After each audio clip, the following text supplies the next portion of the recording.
నమస్కారం. ప్రతిధ్వని కార్యక్రమానికి స్వాగతం. ప్రేక్షకులందరికీ స్వాతంత్ర దినోత్సవ శుభాకాంక్షలు.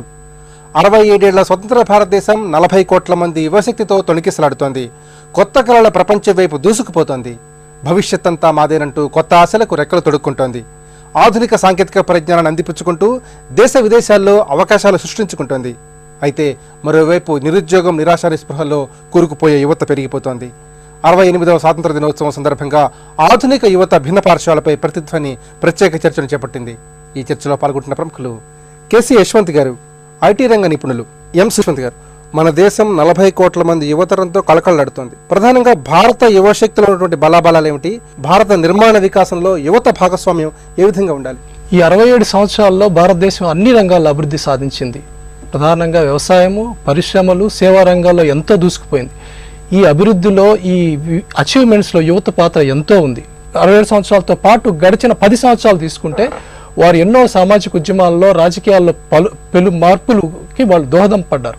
ఆ తర్వాత స్వామి వివేకానంద గారు చెప్పినట్టు ఇనుప నరాలు, ఉక్కు కండరాలు, వజ్ర సంకల్పం ఉన్న యువతతో జాతి వికాసానికి, అభివృద్ధికి వాళ్ళు దోహదపడతారన్నట్లు వీళ్ళ మీద ఎంత బాధ్యత ఉందో అలానే వీరి యొక్క ఆశలు, ఆకాంక్షలు తీర్చడానికి ప్రభుత్వం కూడా అంతే బాధ్యతతో పనిచేయాల్సిన అవసరం ఉంది.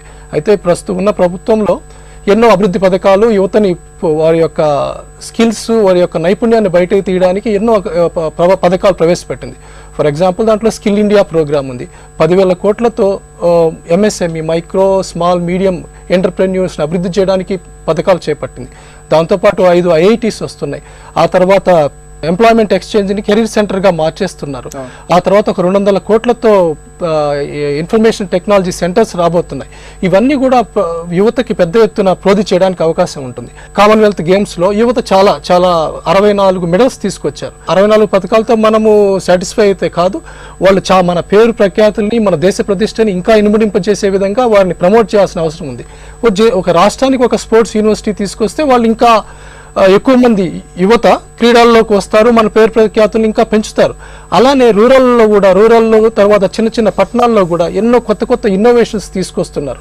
వాళ్ళ యొక్క ట్రెడిషనల్ నాలెడ్జ్తో, కామన్ సెన్స్తో డైలీ నిత్య జీవితంలో అవసరమైనటువంటి ఎన్నో ఉపకరణాలు కనుక్కుంటున్నారు. వాటిని కూడా మనం ప్రమోట్ చేయాల్సిన అవసరం ఉంది. యువతరం సామాజిక బాధ్యతతో ఎంత మేరకు వ్యవహరిస్తుందంటారు? తప్పనిసరిగా అంటే మీరు గడిచిన 4-5 సంవత్సరాల్లో అన్నా హజారే మూవ్మెంట్ తీసుకోండి, లోక్పాల్ బిల్లు తీసుకోండి, ఆ తర్వాత ఢిల్లీలో జరిగినటువంటి కొన్ని సామాజిక రుగ్మతలు తీసుకోండి. ఈ విషయాల్లో యువత చాలా ప్రాముఖ్యత పోషించింది.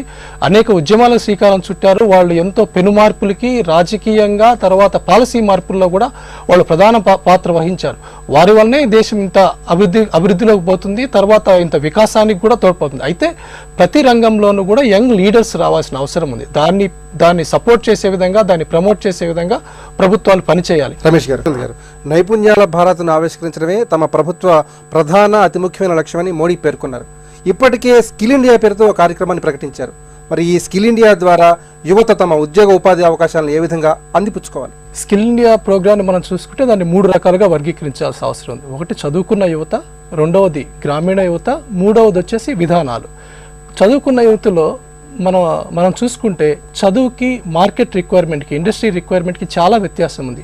పూర్వకాలము, ప్రస్తుతం కూడా చదువు అనేది ఒక ఫార్మాట్ ఎలా ఉందంటే పుస్తకాల నుంచి ఆ సబ్జెక్ట్ని జస్ట్ ట్రాన్స్ఫర్ చేస్తున్నారు, కానీ అంటే సబ్జెక్ట్ ట్రాన్స్ఫర్ అవుతుంది కానీ నాలెడ్జ్ ట్రాన్స్ఫర్ కావట్లేదు. అందువలన ఈ స్కిల్ ఇండియా ప్రోగ్రామ్ అనేది చదువుకున్న తర్వాత కన్నా చదువులోనే దాన్ని పొందుపరచాల్సిన అవసరం ఉంది. ఇది చదువుకున్న వారి విషయం.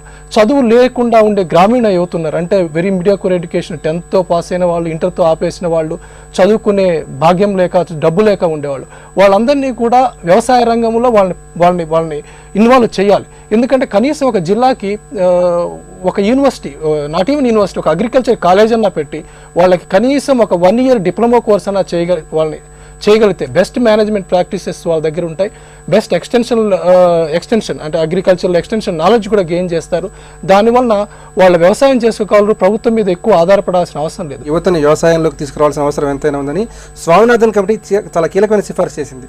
మరి ఈ తరం ఈ స్వామినాథన్ కమిటీ సిఫార్సులకు అనుగుణంగా వ్యవసాయంపై దృష్టి సారించే అవకాశం ఉందంటారా? డెఫినెట్గా మొన్న ఎక్రిస్ Indian council for agriculture research institute ఆ రోజు ఫౌండేషన్ డేలో నరేంద్ర మోడీ గారు పిలుపునిచ్చారు ల్యాబ్ టు ల్యాండ్ అని చెప్పేసి. ఈ భాగంగా ఎక్కువ మందిని యువతని వ్యవసాయ రంగం వైపు మళ్లించడానికి, అది కూడా కాక వ్యవసాయం మన ఇతర దేశాలతో పోల్చుకుంటే మన దగ్గర ఉన్న ఒక ప్రొడ్యూస్ బయటకు వస్తే దాని వాల్యూ ఒక ఫర్ ఎగ్జాంపుల్ 700 రూపీస్ అనుకుంటే అదే ఇతర దేశాల్లో అది 1400-1500 ఉంటుంది. అంటే వాల్యూ యాడ్ అవుతుంది. ఎందుకు మనం వెనుకబడి ఉన్నామంటే టెక్నికల్ నోహావ్ లేకపోవటము, తర్వాత అంటే మెకనైజేషన్ సఫిషియంట్ లెవెల్లో లేకపోవడము, ఎక్స్టెన్షన్ యాక్టివిటీస్ లేకపోవడం, బెటర్ మేనేజ్మెంట్ ప్రాక్టీసెస్ లేకపోవడం, ఇవన్నీ కూడా ల్యాబ్ నుంచి కానీ ల్యాండ్కి రైతులకి కానీ ఎక్స్టెండ్ అయితే తప్పనిసరిగా మంచి ఫలితాలు పొందగలము. అలాగే వ్యవసాయంలో కూడా మంచి హోదాగల వృత్తి, మంచి ఆదాయం కూడా సంపాదిస్తుంటే ఎవరైనా దాంట్లోకి వెళ్తారు. అందువల్ల వాళ్ళని ఎక్కువగా ఆకర్షించడానికి ప్రభుత్వాలు పనిచేస్తున్నాయి. అంతేకాకుండా రూరల్లో ఉండే ఆర్టిసాన్స్ ఉన్నారు, చేతి వృత్తులు, కుల వృత్తులు వాళ్ళు ఉన్నారు.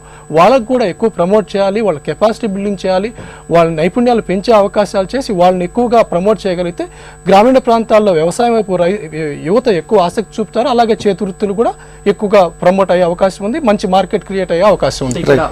భవిష్యత్తును మార్చగలిగే శక్తి యువతరానికి ఉంది. అవకాశాలు కల్పిస్తే యువతకు ఆకాశమే హద్దు. నైపుణ్యాల భారత్ను నిర్మిస్తామంటున్న మోడీ పాలనలో యువత తమ బంగారు భవిష్యత్తుకు బాటలు నిర్మించుకోవాలని నిపుణులు కోరుకుంటున్నారు. ఇది నేటి ప్రతిధ్వని. నమస్కారం.